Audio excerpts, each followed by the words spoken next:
sebut tadi. So panjang, tapi ada juga yang bilang dia C-nya wi. Nah, tapi ini masih misteri lah. Kalau orang so, ya silakan percaya itu so, yang wi silakan. Kalau wi percaya dia orang Kiben lah. Dari mana itu udah nggak masalah ya enggak? Karena sejarah ini sekian lama dihilangkan memang. Nah, gue kemarin sempat datang ke sana dan masyarakat di Magelang masih percaya itu, di Parakan, Temenggung itu masih percaya itu, bahwa disitulah dulu orang-orang Tionghoa berkumpul. Nah, dari situ kemudian ke arah Solo, lalu naik terus. Bayangkan perang ini arealnya sampai ke Jawa Timur, Belambangan, satu pulau Jawa areal perangnya. Koalisi tentara Tionghoa dengan Mataram ini Jawa. Nah, ada episode yang ingin Oe sampaikan dari perang ini. Episode penting di mana ketika sekutu kita orang Tionghoa berkhianat. Jadi dulu perang ini hampir saja kita menangi. Bangsa Indonesia sebetulnya semenjak 1740-an sudah bisa mengusir Belanda. Dan itu terjadi di Solo, tepatnya Kartasuro. Kartasuro itu beda sama Surakarta, itu pusat kerajaan Mataram lama. Ya. Benteng pertahanan kompeni Belanda berhasil kita rebut. Saya dapat berbagai versi sejarah bagaimana Belanda kocar kacir kita buat pada waktu itu. Mereka betul-betul tidak bisa membendung tentara-tentara Tionghoa dan Mataram. Benteng berhasil kita rebut. Bahkan orang Tionghoa mengangkat Sunan. Sunan ini raja, sultan. Namanya Sunan Kuning atau Amangkurat kelima, menggantikan Pakubuwono kedua. Pakubuwono kedua itu tadinya sekutu kita nih. Pas kita sampai ke arah Solo, mereka tahu tentara Tionghoa sudah datang, karena mereka juga perlu teman untuk melawan Belanda. Tentara kita kan datang dari daerah sini nih. Ketika sampai Kiben, sampai di Jawa Tengah, dia tahu, wah ini kalau diajak untuk melawan Belanda pasti bisa menang ini. Bergabunglah pasukan Mataram Pakubuwono dengan Kapiten Sepanjang. Belanda bisa dipukul. Lalu kemudian yang terjadi, Pakubuwono mengkhianati tentara Tionghoa. Nanti kalau cerita, pulang dari sini cerita, jangan bilang itu Kode Asmi yang cerita.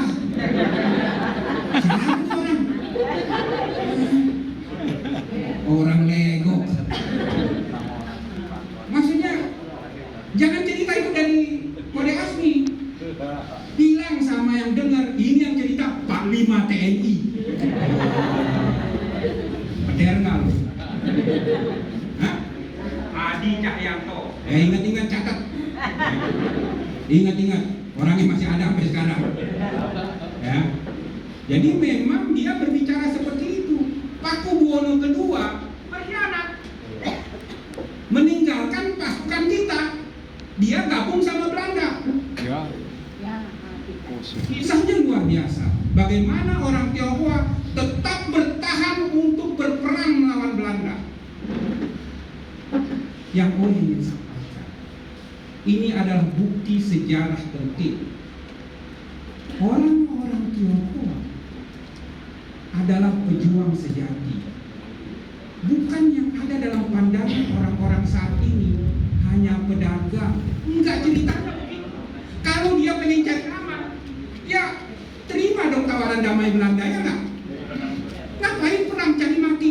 Memang kematian yang dicari, karena ajaran leluhurnya memang mengajarkan seperti itu dan tertanam di mereka. Ini yang paling penting. ajaran leluhur. Di mana bumi dipijak,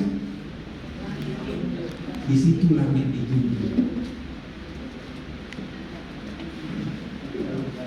Kezaliman Belanda, keserakahan Belanda dilawan oleh orang Tionghoa. Bahkan dalam keadaan sangat lemah. Ketika Pakubuwono sudah menyerah, dia tahu begitu lawannya kan udah gabungan dari kompeni Belanda, Pakubuwono dan lain-lain. Ini gua bakal kalah dan pasti kalah. VOC kompeni Belanda, Cidekode, itu adalah kekuatan terbesar dunia saat itu. VOC itu kompeni Belanda, bukan kekuatan ece-ece. Apa bahasa benteng ece-ece? Nah, kadang-kadang udah bener itu ya. Ada miripnya juga sama Aceh. Itu kekuatan besar di dunia. Jadi kalau berani melawan company, ini nggak main-main. Harusnya nyerah, apalagi sudah lemah, tapi tidak. Kapiten Sepanjang tetap menyatakan perlawanan. Nggak ada istilah mundur. Ada istilah yang kemudian terkenal TGTB, mati siji, mati KB, mati satu, mati semua. Itu istilah orang Jawa. Jadi lebih baik semuanya hilang. Inilah yang kemudian ketika leluhur kita dipukul mundur oleh Belanda Company, yang harus dicatat, kita tidak menyerah. Tidak menyerah. Puluhan bahkan ratusan ribu nyawa melayang demi mempertahankan ajaran leluhur. Gue pengen garis bawahnya. Oke, itu cerita 1740-1743, ratusan tahun yang lalu. Tetapi Owe berharap itu diingat betul. Itu bukan hanya sejarah bagi orang Tionghoa. Itu sejarah besar bangsa Indonesia. Sejarah besar bangsa. Kita berdoa ini bisa kembali lagi menjadi bahan ajar sekolah di anak-anak SD, SMP, SMA. Dulu tahun 50-60, nanti kalau Suhu dan kawan-kawan datang ke museum, nanti Owe tunjukin.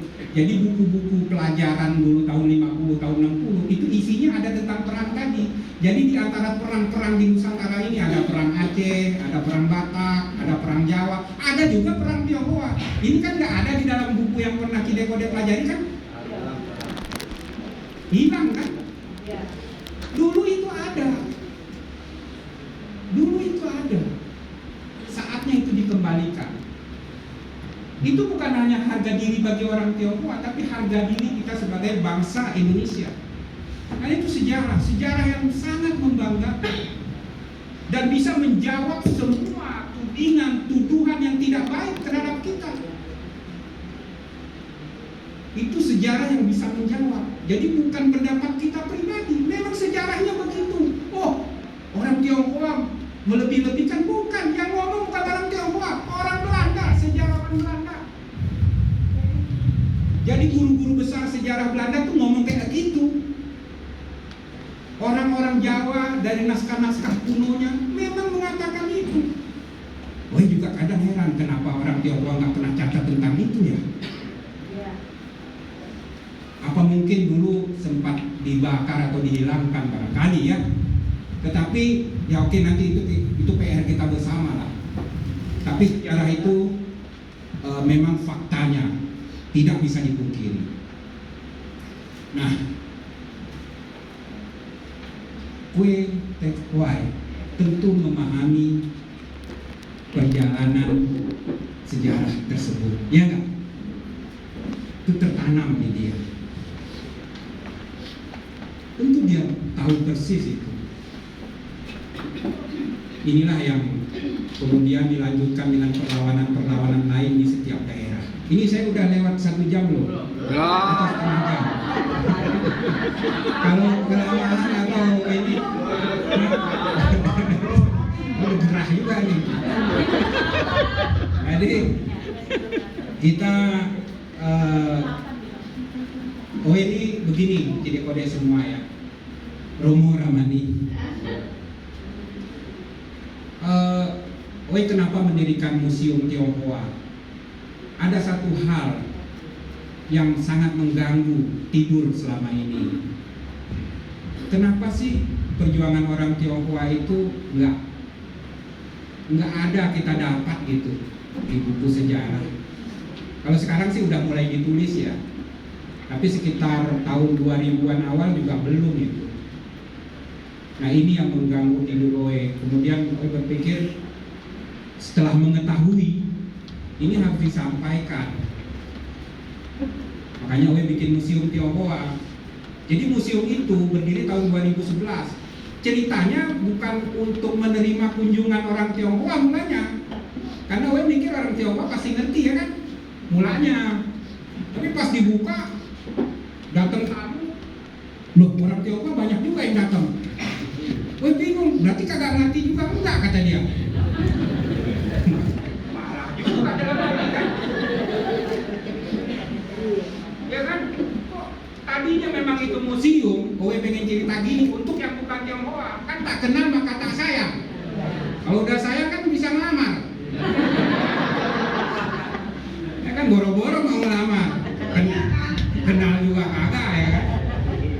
Nah, itulah yang kemudian Oe rasakan ketika museum ini dibuka. Orang Tionghoa banyak yang datang, lalu guru-guru, dosen apa diundang ke kalangan Tionghoa yang memang ternyata nggak tahu benar. Tetapi sesungguhnya yang Oe lakukan itu, kalau cerita kayak gini nih, itu biasanya masuk gang-gang sempit di daerah Ciledug atau Senen, nggak ada satupun yang dengerin orang Tionghoa. Oe cerita begini nih, dia juga ngeliatin Oe, ini Ciben lain satu nih.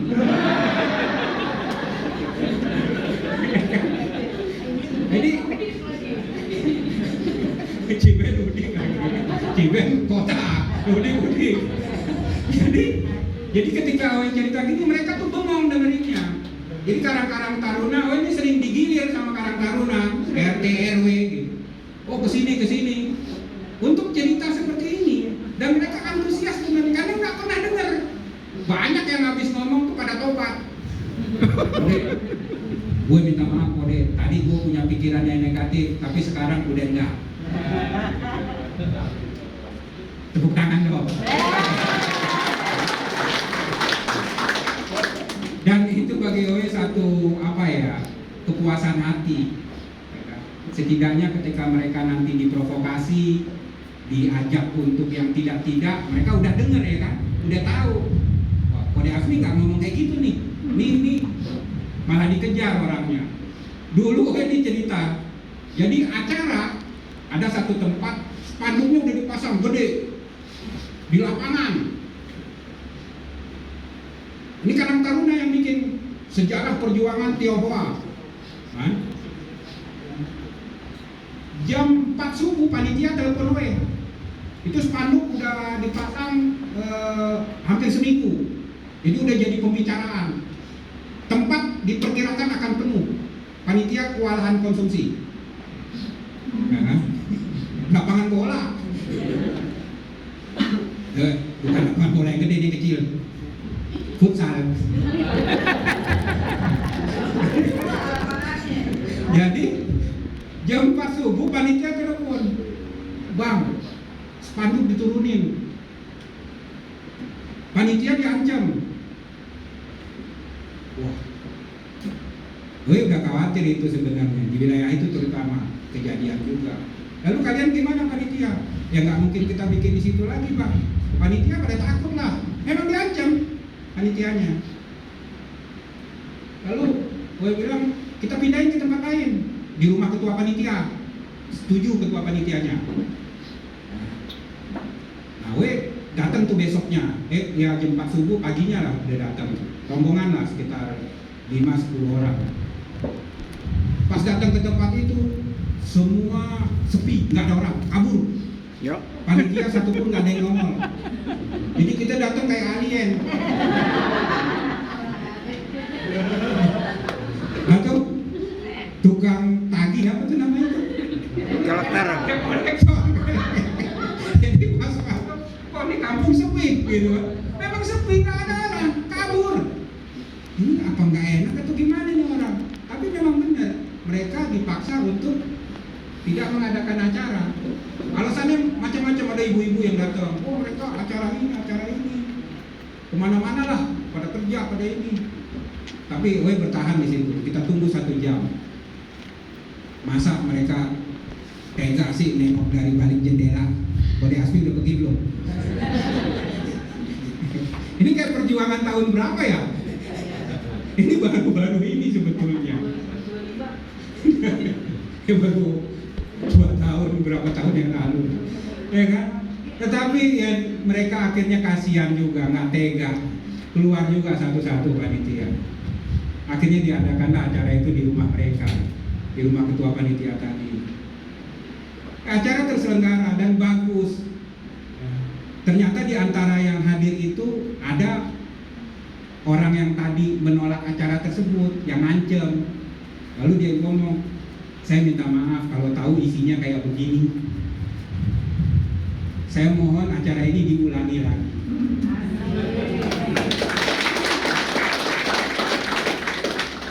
Itu buah dari ya perjuangan lah ya.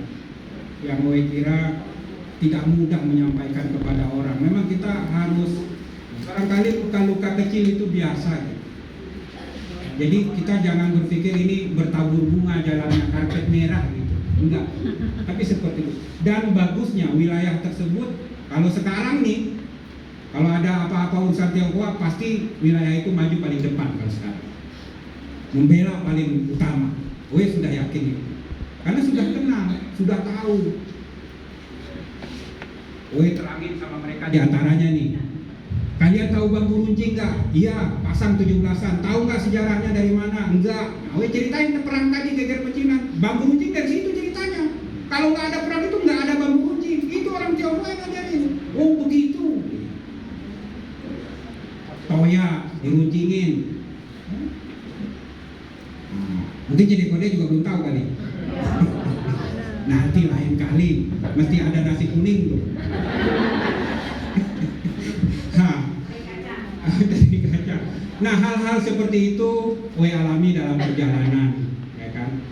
Ya belum masuk ke kampus-kampus kemana-mana lah. Ya, yang tadinya ada satu kampus gue yang cerita nih, sekolah tinggi Islam di sini nih, di dekat UPH, Islamic Village ya, Islamic Center, Karawaci. Iya, Karawaci kan. Islamic. Pokoknya tuh dulu gambarnya ngeri-ngeri banget tuh. Orang takut lah masuk situ. Termasuk gue gitu. Tapi karena dia yang ngundang kan terpaksa datang. Datanglah ke situ. Ini diterima nggak nih? Masuk kampus. Rupanya yang ngundang ini ketua jurusan tuh. Ketua yayasannya kagak setuju. Pantes suasana mencekam.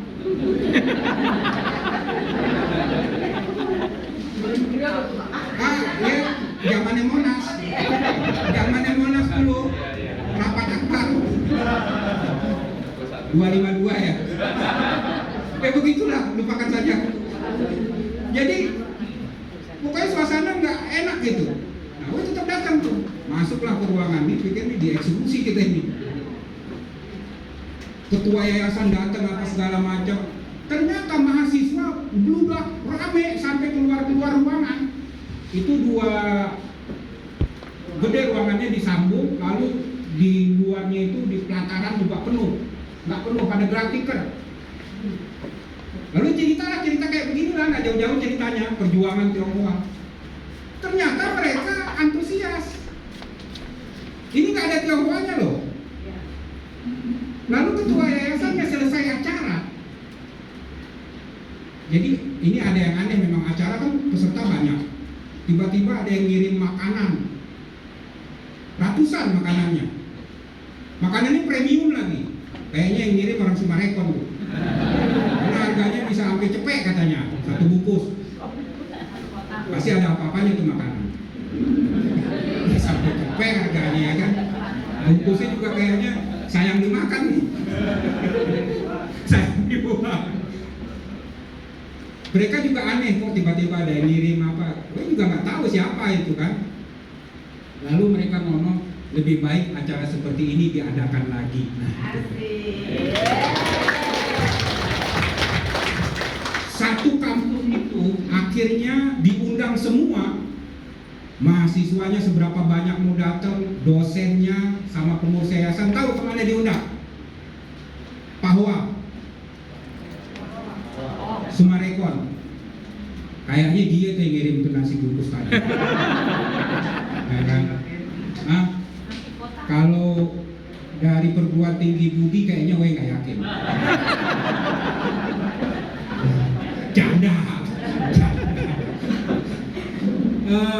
Akhirnya acara diadakan di situ. Judulnya sama, pembicaranya juga sama, kode asmi. Materinya sama yang disampaikan, tapi yang dengerin jadi campur. Bayangkan suasana indah yang tercipta. Memang tak kenal maka tak sayang. Itu kan sekolah deketan ya. Selama ini kan saling curiga tuh antar sekolah. Lu gue gitu. Wah ini bahaya. Oh dia lebih bahaya lagi. Tapi pas ngumpul kuyup itu selesai. Nggak ada lagi. Karena tak kenal maka tak sayang. Memang itu persoalannya kok. Dan gue rasakan itu. Makanya cerita seperti ini harus terus disampaikan. Terutama sejarah perlawanan nih anak-anak muda nih penting ya. Coaching, kongah. Jadi coaching, boleh juga coaching. Kalau orang pondok cabai, coaching. Jadi yang penting untuk dipelajari dan diingat itu sejarah perlawanan, sejarah perang, di mana orang Tionghoa ada di dalamnya. Itu sangat menyentuh ketika diceritakan. Jangan cerita bakwan terus, baju koko. Itu enggak, ya benar penting juga ya kan, makanan, minuman. Tetapi enggak menyentuh hati yang terdalam. Tapi ketika diceritakan orang Tionghoa itu ikut perang, nggak percaya orang. Wah benar, ada hoax itu begitu. Orang Tionghoanya sendiri ada yang bilang begitu. Masa iya kode? Iya benar. Gua sihir juga loh. Kayak memang halangan tantangan itu banyak. Ini dibayar berapa nih kode? Perasaan nggak ada yang ngisi. Ya itu biasa. Orang mikirnya udah kemana-mana. Gue kira itu dulu ya. Mungkin nanti bisa dilanjut ke pertanyaan. Kamsia jasa udah dengerin gue. Tepuk tangan yang mulia untuk kode asmi. Sangat menarik sekali. Menarik nggak? Menarik ya. Kalau rekan muslim ya mau undang kode asmi lagi, masa kita nggak undang lagi sih ya kan? Pengetahuan pada hari ini menurut kita bertambah banyak sekali. Tentu tentang Bapak tidak kita Bapak BRKI. Ya kan, tangan dong untuk lagi. Mungkin PR buat nanti hari tidak lama khusus berarti tentang KTH ya. Membahas beda lebih dalam lagi tentang KTH ya. Oke, para Romo, Ramani dan rekan para peserta pelatihan dalam agama pada sore hari ini, kita buka diskusi dan pertanyaan untuk para Romo, Ramani dan semuanya. Udah dua orang tuh, antusias sekali ya, boleh ya. Belum disuruh udah 2 orang. Apa yang saya suruh bisa 2 orang lebih nih. Oke, untuk rekan kita dari pemuda Tionghoa Asia.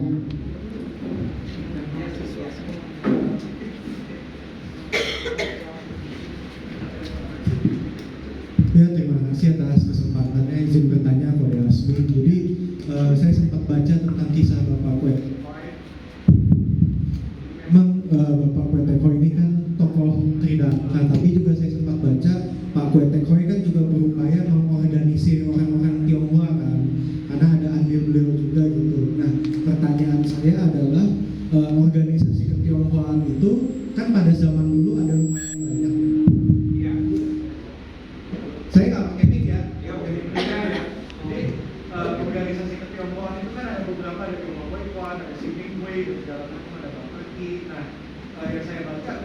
Pak Kue juga aktif berorganisasi ya. Pertanyaan saya, bagaimana andil organisasi ketionghoaan yang di zaman dulu itu sebelum Orde Baru terhadap perjuangan Indonesia seperti dalam kemerdekaan dan juga di Orde Lama sebelum organisasi ketionghoaan itu juga dilepas pada baru. Sekian dari saya, terima kasih. Ya. Langsung aja ya. Nanti baru nyusul yang lain.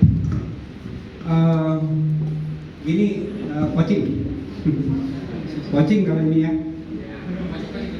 Coaching. Berarti adakah organisasi Tionghoa sebelum Orde Baru lah gitu ya? Atau sebelum kemerdekaan? Iya. Organisasi Tionghoa ini itu yang jelas mulai dikenal dan terbentuk rapi semenjak tahun 1900. Itulah yang namanya Tionghoa Huekuan. Sebelumnya sudah ada tapi tradisional, ya. Belum rapi, belum ada ADRT-nya, belum ada ketua yayasannya, gitu ya. Nah, organisasi-organisasi ini cukup banyak. Yang di Aceh itu ada sendiri, yang di Makassar ada sendiri, di tiap-tiap daerah. Nah, tetapi Tionghoa Huekuan ini kemudian menyatukan orang-orang Tionghoa di Nusantara dengan cukup efektif. Jadi sekolah itu terbentuk di Jakarta tadinya dan berkembang sedemikian rupa dalam waktu singkat menjadi 150 di seluruh Indonesia. Ada di Maluku, ada di Nusa Tenggara. Kalau di kota Lama Tangerang, tahu nggak di mana Tionghoa Huekuan? Di mana? Wah, Tetot salah. Tetot Di Indonesia. ada yang tahu? Saya Yusuf Tetot. Hah? Nggak berani bilang Tetot di kali sini. Jadi yang kowe dapatkan itu di belakang Buntek Dio. Di belakang Buntek dan Tionghoa Huekuan yang di Tangerang itu maju sekali, bahkan membantu Jakarta. Tuan tanah, ya kayak orang legok lah. Tanahnya lega. Begitu juga di Tangerang. Nah, Tionghoa Huekuan itu juga ada di seluruh Indonesia. Nah, inilah yang kemudian menjadi organisasi pertama yang Tionghoa yang rapi, dan tujuannya itu tadi, mengembalikan ajaran leluhur. Ya, adat istiadat Tionghoa. Ya, kalau di Tridharma ya mungkin seperti kita ketahui ajaran Konfusianis, lalu Tao, lalu Buddhism. Jadi ajaran itu kan melekat kepada orang Tionghoa, walaupun tidak khas orang Tionghoa sebetulnya, karena boleh diikuti oleh bangsa manapun, kan begitu. Tapi karena begitu melekat dengan orang-orang Tionghoa, itu menjadi perhatian khusus. Ini sebetulnya sangat Indonesia, sangat perhatiannya luar biasa sebetulnya. Inilah yang dikembalikan oleh Tionghoa Huekuan. Dan ini kemudian berdampak besar pada perlawanan terhadap Belanda, Kocit. Jadi 1928 Sumpah Pemuda, kemudian tokoh-tokoh yang lahir memperjuangkan kemerdekaan itu nggak lepas dari cerita tadi. Inilah yang kemudian 1934 oleh Yang Mulia Kwe Tek Hwai itu diperkuat dengan berdirinya Tridharma. Tridharma Sangkau Hwe ya. Ini sebetulnya adalah wujud kepedulian yang begitu dalam. Jadi bagaimana ajaran tersebut kembali melekat pada diri orang Tionghoa. Kan itu sebetulnya. Dan itu nggak mudah karena ada tawaran-tawaran keyakinan lain.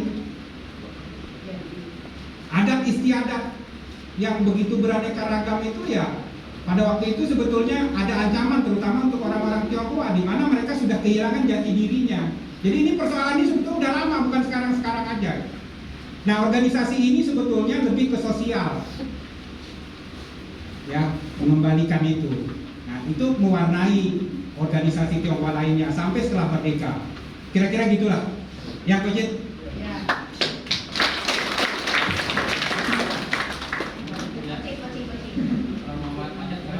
Iya, oke. Mau baca silakan. Amat kayaknya ini. Ya, Kade.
namanya gonjang ganjing itu ada dinamika politik, sehingga mohon maaf rasanya dari duit besar berkali besar.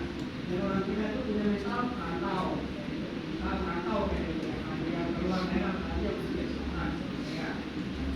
Nah kemudian dalam proses yang merantau ini apakah semuanya diterima? Enggak. Dan semuanya dengan pengetahuan yang rata-rata lulusan, mohon maaf ya, SD, SMP, lulusannya dari sekolah. Jadi misalkan dulu baca tulis, bisa. Karena lagi baca tulis aja jadi jawab di sini.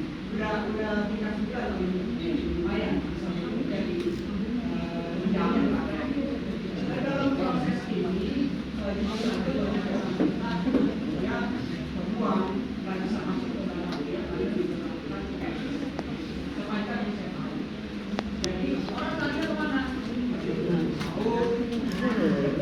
Udah ke Tenjo, unik bener. Kalian lagi sahur ke Tenjo, mereka bertani bisa mengisi tanah dalam di sana, gitu. Tapi itu semua sampai ke kuping daripada pemerintah Hindia Belanda kala itu. Sehingga ditugaskanlah kita lingkungan yang tadi berjabat untuk namanya, gitu. Dan ini kapitan masih apa?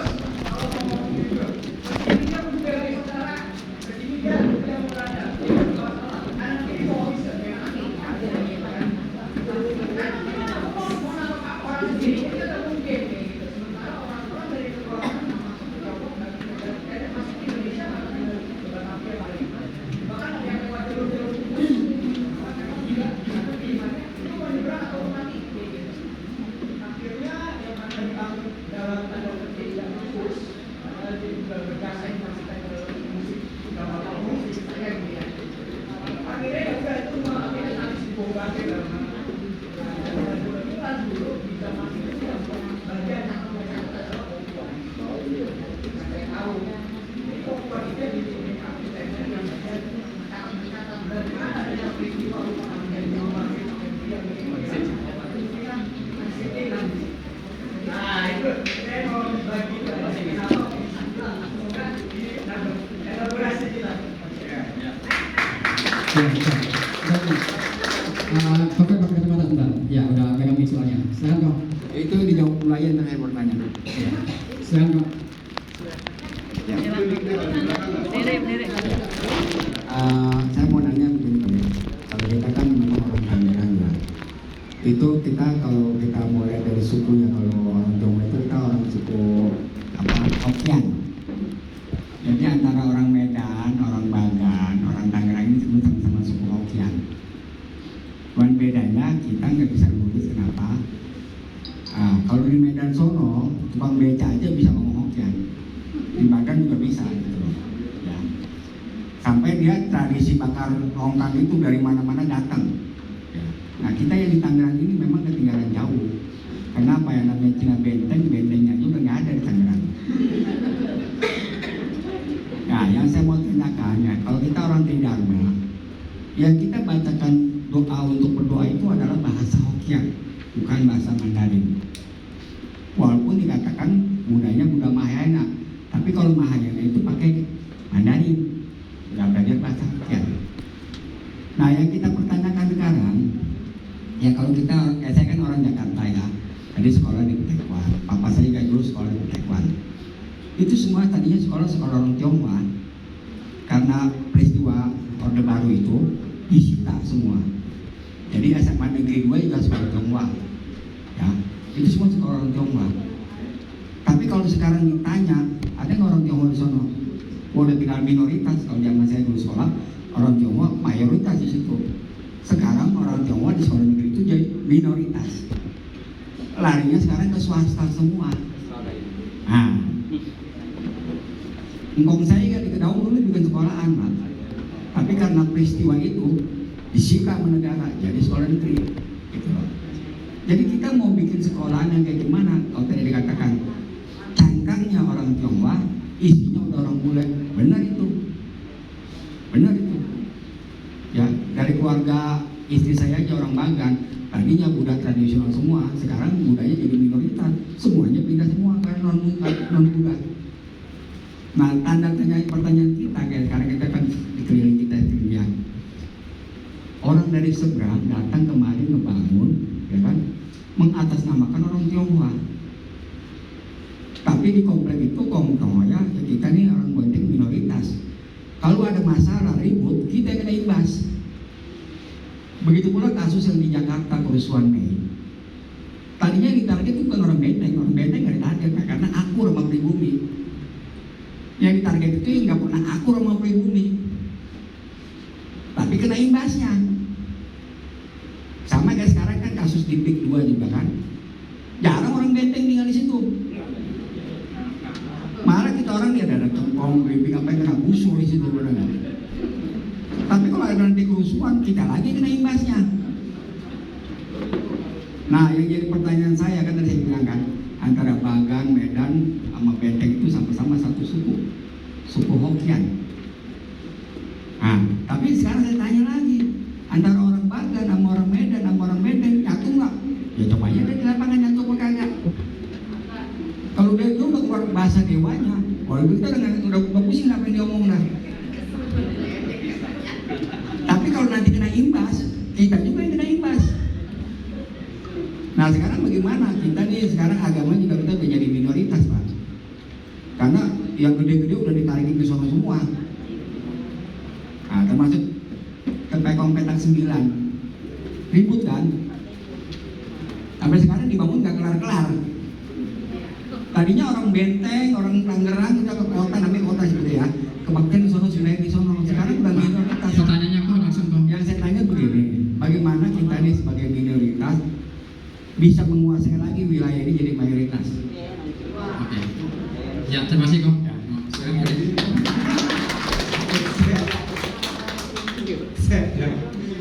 Ini pertanyaan berat benar ini.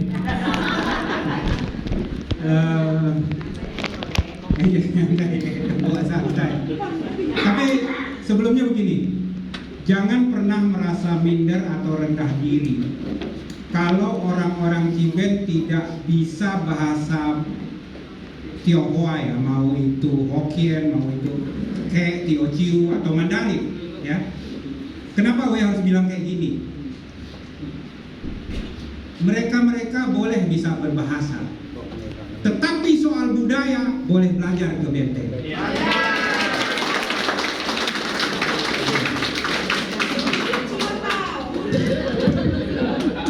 Bahasa banyak sekolahnya, di Pontianak ada, di Makassar ada, ya, di Maluku juga ada sekolah bahasa Mandarin. Tapi mau belajar budaya kagak ada, kecuali ke Benteng. Jadi kita nggak boleh rendah diri, bukan jadi songong juga atau sombong. Tetapi kita harus sadar bahwa kita juga punya kelebihan. Ada jurus yang kita punya, yang mereka nggak punya. Nah, jadi saling silang lah, ya. Kalau yang mungkin Cide Kode nggak usah belajar lagi, nggak bakal bisa kayaknya. Ya, anak cucu tuh ya udah belajar. Iya, udah lah, nggak usah dipaksain. Oke. Nah, ini, Ya, berarti intinya kita menunjukkan juga kita ya. Iya. Jangan minder. Jangan minder. Kayak Oe nih misalnya, Oe beberapa waktu yang lalu kecemplung. Yang berdiri di sono, dia PIK 2. PIK 3 apa PIK 5 udah? Ya ada. Dia boleh, rumah bagus-bagus, bahasa ada. Tapi makanan minuman enak dicengkram. Kayaknya ada dicengkram. Iya ya, kagak bayar lagi. Lain. Iya. Ada kekayaan kita yang nggak ada di sebelah sono. Sebenarnya kekayaan siapa? Kekayaan kita. Ya kan? Boleh tepuk tangan tuh. Nah, kalau kita udah menyadari itu, berarti dalam pertanyaan tadi, kan istilahnya kita yang minoritas bisa menjadi mayoritas kembali. Sebetulnya kita tetap mayoritas Kode. Ya, ketika kita tahu jati diri kita, ada yang tetap bisa kita pertahankan. Cuman hal yang kita hadapi sekarang kan selama ratusan tahun kemarin nggak pernah terjadi nih. Orang-orang luar udah mulai masuk. Genosida nggak beda jauh sama ya Betawi sama Tibet samanya lah. Kan itu 11-12. Ya boleh berantem yang 11 mana yang 12 mana. Ya kan? gaji saya di sini. Memang nasibnya sama tuh. Nasibnya sama. Nah itu kita juga nggak bisa mengalahin perkembangan zaman, nggak bisa nyalahin. Ya memang harus kembali ke kita. Ya mudah-mudahan inilah nanti di bawah arahan Suhutan, Ceng Bubio, dari Ciodeng bisa timbul perlawanan yang positif tersebut. Iya. Oke, pertanyaan terakhir ya, karena waktu pertanyaan terakhir, Romo. Romo, Ya, salah satu Bapak. terima kasih. Nama saya Acang. Asli saya dari Jakarta, tapi mentor juga di Tangerang. Selamat malam, Bang. Kode. Ya, Kode. Selamat malam, Kode. Siang ya. Untuk goreng. Jadi saya sharing ada sedikit cerita juga. Kebetulan ngkong saya ada di daerah Legok, yaitu Kampung Suku Minang. Pernah cerita sejarah bahwa ngkong saya pernah berjuang membela Indonesia, ya kan? Tapi itu juga taruhannya nyawa, hampir saja mati katanya, karena waktu diinterogasi itu ngkong saya bisa bahasa Sunda, makanya jadi selamat. Ya kan? Nah waktu itu ngkong cerita betul waktu zaman bambu runcing itu namanya zaman siap, ya kan? Nah salah satunya ii saya, adik mama saya, ini namanya Iyam, ya kan? Nah dari sejarah itu saya kebetulan merantau secara tidak sengaja, yaitu ke daerah Banten Lama. Di Banten Lama itu ternyata sangat sensitif sekali. Misalnya kalau bicara astaga aja, itu taruhannya bisa nyawa juga. Kalau orang yang kebetulan memang udah ngeliat mata kita udah sipit gitu ya, udah nancep aja sini. Saya ngalamin, ternyata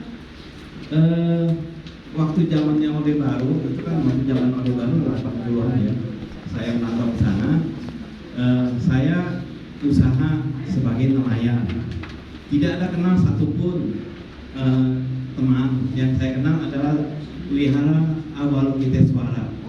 Saya bawa ke sana dengan membawa buku Buddhis banyak, ya kan? Saya mau usaha sana karena dari keluarga saya dibilang pokok saya, yuk nggak ada saya kamu nggak hidup. Makanya saya dengan air mata saya kabur ke sana, merantau selama 3 tahun. Nah itu taruhannya memang bahaya, nyawa selalu. Walaupun saya hitam, mata sipit, berat. Ternyata di sana sejarahnya luar biasa soal perjuangan orang Tionghoa di sana menyatu. Jadi saya juga nggak ada takutnya. Sama juga dari perjuangan ngkong saya nggak takut. Yang penting saya membawa kebaikan. Walaupun diteror, kamu harus pindah begini, harus pindah begitu, ya kan? Cuman saya jalanin begitu. Saya banyak teman dari suku Bugis maupun orang asli sana, ya kan? Tapi tetap dalam hidup ini tentu ada 1-2 musuh kita yang luar biasa.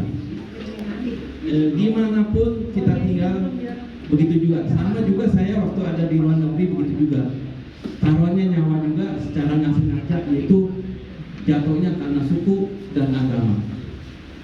Dan tadi teman saya bilang minder, itu minder, Bang. Karena di sana contoh saja orang Malaysia ya, dia bisa bahasa Hokkien, Mandarin. Kita yang masih suku Tionghoa nggak bisa, Indonesia. Mereka itu pribumi loh, pribumi Malaysia. Aduh saya malu, cuman bisanya bahasa Jepang, bahasa Inggris sedikit-sedikit, ya kan?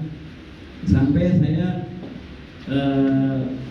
ditangkap sama imigrasi semuanya waktu zaman itu. Nah disitulah kita menyatu antar negara. Ternyata saya pun di sana diintimidasi sama orang kutip agama jatuhnya, karena saya sudah berpengalaman bahwa saya mau singkat. Karena saya sudah berpengalaman, saya sumpah dulu kalau ngomong soal agama, berani nggak sumpah dulu. Kalau tersinggung atau apa, nggak boleh mukul apalagi sampai matiin, gitu kan? Nah, kebetulan dari sana ceritanya begitu ya. Nah, saya di sana melihat TV waktu zamannya kerusuhan itu saya sedih bermain. Mungkin waktu itu kalau saya ada di Indonesia, mungkin saya udah mati kali. Oke. Pertanyaannya ada. Jadi pertanyaan saya, tetap orang Tionghoa di Indonesia ini masih diskriminatif luar biasa. Cuman kata saya sih hati-hati saja dimanapun kita ada di Indonesia, membawa yang baik begitu. Oke, terima kasih. Ya, terima kasih. Berarti bukan pertanyaan yang begitu saja. Ya, sampai sekarang itu masih ada diskriminatif. Terima kasih. Eko atas Terima kasih. Ya.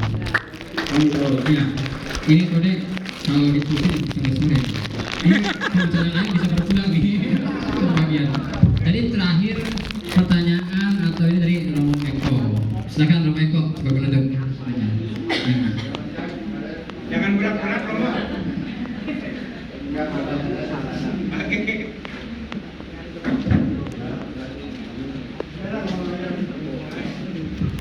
Ya, selamat siang Kode Asmi, Junior. Pertanyaan saya sederhana.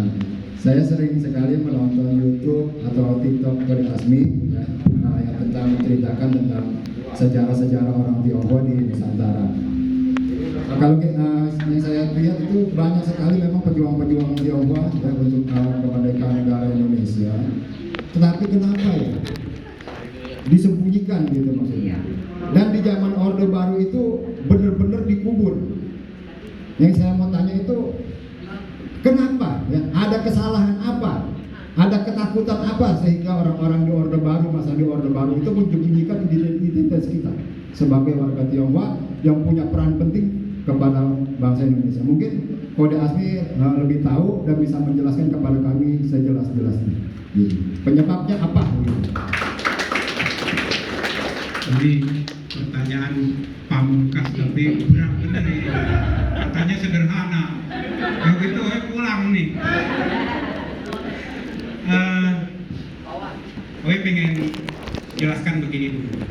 Sebetulnya dibandingkan dengan pada masa penjajahan Belanda, itu dengan pada masa Orde Baru lebih baik masa Belanda. Benar. Pada masa Belanda orang Tionghoa masih diakui, ya. Walaupun kita dibagi kelas, ya, ada kelas 1, kelas 2, kelas 3. Itu politik adu domba Belanda. Orang Eropa kelas 1, orang Tionghoa, termasuk di situ orang Arab, orang Timur, itu kelas 2. Kemudian kelas 3 yang disebut inlander atau pribumi, ya. Gue nggak akan cerita kenapa itu sampai begitu zaman Belanda, tetapi masih ada diakui Tionghoa itu dulu, ya. Nah, pada masa Orde Baru, Tionghoa ini memang harus hilang, bukan disembunyikan. Yang namanya asimilasi itu adalah orang Tionghoa harus melepas semua adat budaya dan ajarannya. Harus nggak ada, nama harus berubah. Kelenteng jadi wihara, Imlek kagak boleh, barongsai nggak ada, semua hilang. Kalau makanan bisa dihilangkan, dihilangin juga, tapi karena enak tetap dipakai, ya. Jadi itu dulu yang mau jelasin. Zaman Orde Baru memang keterlaluan, kejamnya luar biasa. Orang Tionghoa harus merubah segalanya, menanggalkan segala ketionghoaannya untuk menjadi bangsa Indonesia. Nggak boleh sama sekali. Nah, itu dulu. Makanya ada program asimilasi. Asimilasi ini sebetulnya berubah. Tampangnya boleh Tionghoa, tetapi isinya udah jangan, namanya juga jangan. Itu yang dilakukan Orde Baru. Nah, ini dulu. Jadi lebih kejam Orde Baru sebetulnya. Dari Belanda. Pertanyaan Romo, kenapa sampai kayak begitu? Sampai sekejam itu. Orang Tionghoa sejatinya adalah orang-orang yang melawan terhadap perbuatan yang zalim, yang tidak benar. Orang-orang serakah itu musuh terbesarnya orang Tionghoa. Orang yang pengen menjajah, musuh besarnya adalah Tionghoa. Itu sejarah bangsa Indonesia. Tadi yang gue ceritain, kenapa orang Tionghoa kemudian ditakuti oleh Belanda? Ya karena itu, Tionghoa ini nggak bisa dibeli. Contohnya itu tadi, Kapiten Sepanjang udah terdesak, udah kalah, mau mati, nggak mau nyerah. Soeharto takut, Orde Baru takut. Kenapa Soeharto jatuh pada masa reformasi? Kan KKN, korupsi, kolusi, nepotisme, itu disepakati semua. Memang sejarah kayak gitu. Dan musuh terbesar untuk KKN memang orang Tionghoa, karena mereka mengamalkan ajaran leluhurnya. Ketika ajaran leluhur ini ditinggal, itu mudah dia menguasai. Nah, ini sebenarnya kembali ke ajaran Tridharma, Romo. Jadi memang adat istiadat ajaran harus hilang, karena orang Tionghoa ini akan berbahaya bagi kekuasaan manapun, bagi siapapun yang ingin menguasai Nusantara. Jika orang Tionghoa itu kembali ke akarnya, ke jati dirinya, dia paham betul ajaran leluhurnya, itu yang ditakuti oleh Soeharto. Makanya Tionghoa itu tidak boleh ada di beredar. Sekolahnya nggak boleh ada, ajarannya, bahasanya, budayanya, bahkan nama. Katanya nama Tionghoa itu apa sih? Ya kan? Nama Indonesia, nama Tionghoa yang ada marganya, sehnya. Ya. Ini sedikit, mungkin nggak sampai 10 orang yang tetap masih ada sehnya di antara kita semua. Romo, Tan Kim Tian, orang hebat, superhero. Kalau pakai nama asli, wah, kesaktiannya udah teruji. Ya kan? Pasti di kantor pemerintahan masalah mulu. Masyarakat luas pasti kalau nggak kuat seperti Sultan nggak bakal pakai. Jadi orang bisa pastikan hanya sedikit yang pakai C. Memang itu sengaja dihilangkan.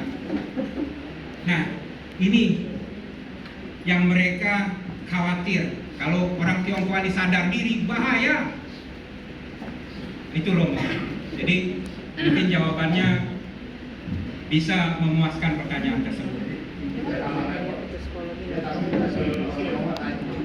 Iya, dan orang Tionghoa ini kan nggak ada sifat menjajahnya. Bukan hanya di Indonesia, seluruh dunia nggak ada jejaknya menjajah. Dia berbagi. Dia merebut kekayaan dengan berbagi. Ngerti kan Romo? Maaf kok ngerti kan Romo? Maksudnya ini